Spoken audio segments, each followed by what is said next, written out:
ISI کے سابق سربراہ جنرل فیض حمید کو 14 سال کی قید بامشقت یہ سزا کیوں سنائی گئی ہے، اس پہ تفصیل سے بات کریں گے۔ مائی نیم از فائق اظہار حسین صدیقی۔ السلام علیکم، اللہم صلی علی محمد وعلی آل محمد۔ ویلکم ٹو دی شو۔ صاحبوں، یہ سزا کیا اس لیے سنائی گئی ہے کہ پاکستان میں انصاف کا بول بالا ہو جائے؟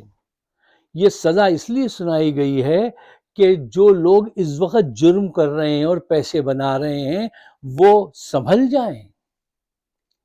کیا یہ سزا اس لیے سنائی گئی ہے کہ عاصم منیر صاحب کو ملکی سلامتی کا بڑا احساس ہے اور وہ چاہتے ہیں کرپٹ عناصر کو دور کر دیں، فوج کے اندر سے بھی اور فوج کے باہر سے بھی؟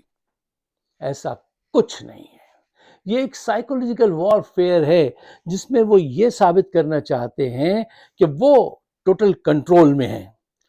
فوج کے اندر وہ یہ خبر پہنچانا چاہتے ہیں کہ سب لوگ میری بات پر عمل کریں ورنہ میں ان کا بھی کورٹ مارشل کر دوں گا۔ اور ان پر جو 4 الزام لگائے گئے ہیں کہ اپنے وسائل کا وہ زیادہ ناجائز استعمال کیا اور اپنی انفارمیشن کسی کو بھیج دی اور کچھ لوگوں کو اغوا کروایا، یہ سب وہ سارے لوگ کرتے آئے ہیں۔ ایک پوائنٹ جس پہ بہت آپ کو ایمفسائز کرنا چاہیے وہ یہ ہے کہ انہوں نے سیاست میں حصہ لیا۔ یہ سارے 3 الزامات جو ہیں نا، ان کو سجایا اس الزام کے گرد گیا ہے تاکہ یہ اس الزام کے ذریعے عمران خان کو پھنسا سکے۔ اچھا، میں مختصر عرض کروں گا کیونکہ آج میں کئی دن سے میری طبیعت خراب ہے۔ دیکھیے، ان کا تھاٹ پروسیس سمجھنے کی کوشش کیجئے۔ جرنیلوں کا یہ کیا کرتے ہیں، جب کسی سے ان کو کوئی کام نکلوانا ہو تو اس پہ جھوٹے سچے مقدمات کر کے اس کو گرفتار کر کے، یہ ایسا نہیں کرتے کہ جا کے کہہ دیں ہمیں آپ سے کچھ حمایت چاہیے، آپ ہماری تھوڑی فیور کر دیں، نہیں، یہ پہلے اس کو گرفتار کرتے ہیں، گرفتار کرنے کے بعد پھر اس کی تواضع کرتے ہیں، پھر اس سے پوچھتے ہیں کہ یہ کام ہے، تم وعدہ معاف گواہ بنتے ہو یا نہیں؟ یہی کام ان سے لیا جائے گا عمران خان کے خلاف۔ یہ ایک بڑا اہم پوائنٹ ہے جس کو بہت سارے لوگ جو ہے اس پہ غور و خوض کر رہے ہیں اور آپ کے سامنے رکھ چکے ہیں یہ رائے وہ اس بارے میں اپنی۔ اچھا، یہ ایک حقیقت ہے، اس پہ میں بھی غور کروں گا، لیکن جس بات سے مجھے بہت نفرت ہے یا غصہ ہے وہ یہ ہے، تکلیف کہہ لیجئے، وہ یہ ہے، دیکھو میں بھی اس پہ بلیو کرتا ہوں کہ میں عمران خان کو پسند کرتا ہوں، آپ ان کو پسند کرتے ہیں، آئیے ہم آپ ڈیبیٹ کریں، ایک دوسرے بات چیت کریں، لیکن ایٹ دا سیم ٹائم یار کچھ ایگزٹ بھی کہیں کہیں ڈھونڈو، تھوڑے کو ایک دوسرے کو تھوڑا سا ایج بھی دو تاکہ ملک کی بڑے اسپیکٹرم پہ سوچو، کچھ بہتری بھی ہو جائے نا، تو اس کا خیال رکھو۔ ایک پوائنٹ جس کا مجھے جرنیلوں سے شکوہ ہے وہ یہ ہے، ایک عرصے سے ایک آدمی تمہیں استعمال کر رہا ہے، نواز شریف، اور تم 30 سال میں اب تک نہیں سمجھے۔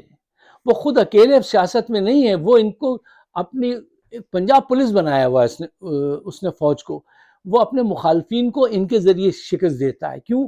وہ ان کو رشوت دینا جانتا ہے۔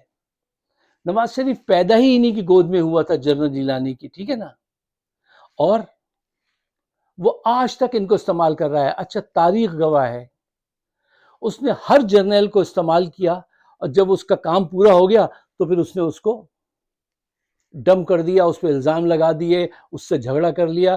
یہ وہ دیکھا ہوگا نا، وہ شکار، وہ جو شیر سرکس میں جو جن کے پاس شیر ہوتا ہے، جب تک شیر کام کرتا رہتا ہے، ہنٹر پہ اس کے گھومتا رہتا ہے، صحیح رہتا ہے، جب شیر کا کام پورا ہو جاتا ہے یا وہ بیمار ہو جاتا ہے تو پھر وہ اس کو شوٹ کر دیتا ہے، مار دیتا ہے۔ یہ ہے نواز شریف۔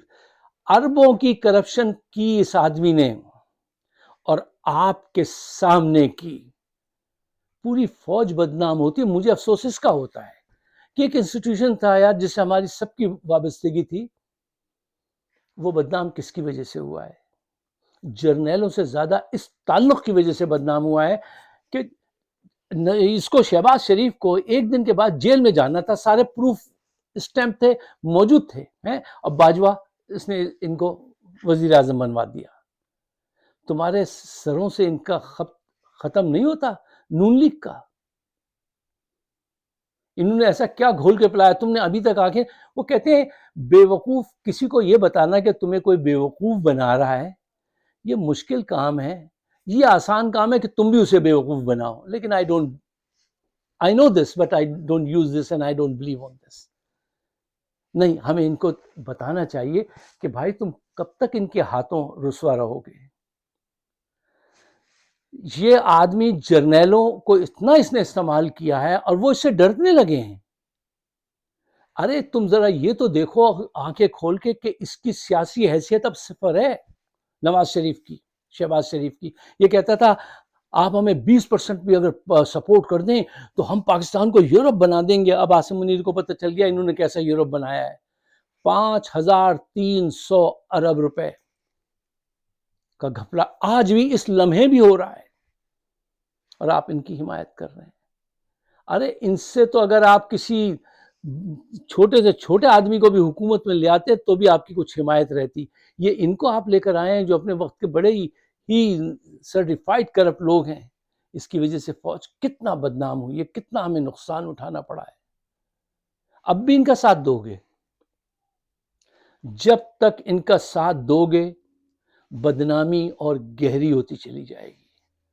فوج کو ڈبونے میں ان کا بہت بڑا ہاتھ ہے, نواز شریف, شہباز شریف اور یہ ان کی مریم نواز, ان سب کا. ہمیں 20% سپورٹ کر دو, ہم وہ بنا دیں گے, یورپ بنا دیں گے. انہوں نے یورپ اپنا یورپ میں بنا لیا انہوں نے, وہاں یہ رہتے ہیں. پاکستان کا ہر بزنس جو ہے وہ نیچے ہے. اور کیا ثبوت چاہیے؟ ثبوت سارے موجود ہیں. اس نے ذہنی طور سے ان کو بلیک میلنگ کا رستہ جان لیا ہے نواز شریف نے. وہ بظاہر آپ کو ایسے گول چہرے والے لوگوں پہ ذرا غربت, یہ گورے رنگ والوں پہ غربت اور جہالت کم نظر آتی ہے, لیکن مکار بہت ہوتے ہیں ایسے لوگ. یہ دیکھیے وہ کتنا مکار آدمی ہے, اس نے جرنیلوں کو سیکھ لیا ہے کہ ان کو کیسے آگے پیچھے کرنا ہے. اب یہ جو سزا دلوائی گئی ہے ان کو, فیض حمید کو, یہ بھی اس کے کہنے پہ دلوائی گئی ہے, کچھ لوگ کہہ رہے ہیں. اور پھر اس کے ذریعے وہ اس کو شوٹ کروائے گا, عمران خان کو, کہ اس کو گواہ بناؤ اور اس کو شوٹ کرو. میں تم سے یہ بھی چاہتا ہوں, میں تم سے وہ بھی چاہتا ہوں. کیوں چاہتے ہو تم, اور تم ان کی یہ بات کیوں مانتے ہو؟